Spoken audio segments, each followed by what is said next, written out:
أجتاز السماء جلالا فأزيد أسراب الغيوم جمالا. بسم الله الرحمن الرحيم. الحمد لله رب العالمين والصلاة والسلام على أشرف المرسلين ونشهد أن لا إله إلا الله ونشهد أن محمدا عبده ورسوله صلى الله عليه وسلم. أيها الإخوة والأخوات, السلام عليكم ورحمة الله وبركاته. Bonjour à tous et à tous et que la paix soit sur vous. Nous arrivons au 29 du mois de Ramadan et donc c'est le moment de prendre encore des résolutions après le fait de se rappeler Dieu, de craindre Dieu, d'être reconnaissant. Eh bien, il y a le fait d'être patient et de s'engager dans la voie de l'islam. Le culte est important parce qu'il nous apprend à gérer une dimension qui est importante dans notre vie, c'est la maîtrise de notre ego. Chaque fois qu'on rend un culte à Dieu, il faut aller contre notre paresse, contre notre volonté de vivre matériellement, que ce soit la prière, que ce soit le jeûne, que ce soit la zakat, que ce soit le pèlerinage que l'on réalise à la Mecque. Ces cultes sont là pour nous détacher de la vie et nous ramener à notre Créateur, nous orienter vers lui, subhanahu wa ta'ala, et réclame de nous patience pour contrer la volonté de nos égos qui peuvent être nos pires ennemis lorsqu'ils nous conduisent à aller contre les injonctions coraniques et contre les recommandations, les injonctions prophétiques également. Donc cela signifie que nous devons nous montrer patience. Et la patience, elle se conçoit à plusieurs niveaux.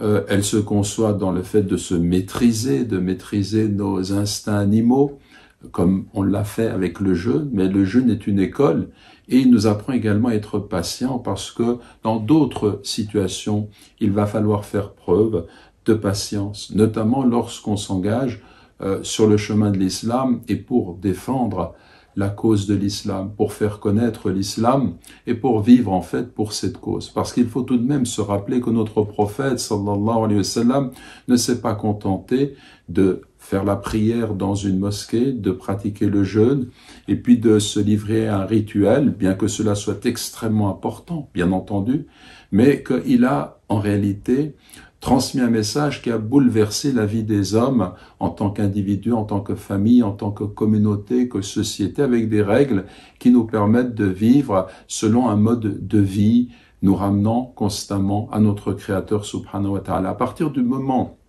où on apporte ce message de l'islam, eh bien entendu, les usurpateurs, les dictateurs, tous ceux qui sont là pour exercer un pouvoir tyrannique, tous ceux qui se rangent du côté de l'idolâtrie sous toutes ses formes, que ce soit dans les formes d'une monarchie ou bien du pharaonisme par exemple, ou bien encore dans tout ce qu'on peut observer dans les sociétés modernes où les gens sont dominés par les lobbies argentés, eh bien tout cela est contraire au message de l'islam qui appelle les hommes à se tourner vers Dieu et à lui obéir, et à obéir à sa loi, à la loi divine.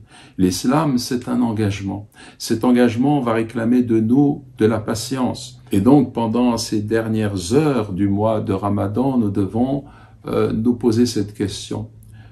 Est-ce que vraiment nous sommes disposés à nous engager pour servir cette cause de l'islam? Est-ce que vraiment nous allons faire en sorte de suivre entièrement et complètement la voie de notre prophète sallallahu alayhi wa sallam et transmettre cette vérité de l'islam à tous ceux qui ne la connaissent pas? C'est un questionnement qui est fondamental, que chacun d'entre nous prenne le temps de réfléchir. Le mois de Ramadan, c'est un culte, c'est un rituel, mais le sens de notre engagement, c'est bien de suivre notre messager, le prophète Mohammed sallallahu alayhi wa sallam, dans ce qu'il a porté et qui touche toutes les dimensions de notre existence. Comment nous engager? Comment travailler pour cette cause? Comment être prêt à affronter l'hostilité qui va se manifester parce que lorsqu'on est porteur de ce message de vérité qui est l'unicité de Dieu, on se heurte encore une fois à toutes les formes d'idolâtrie.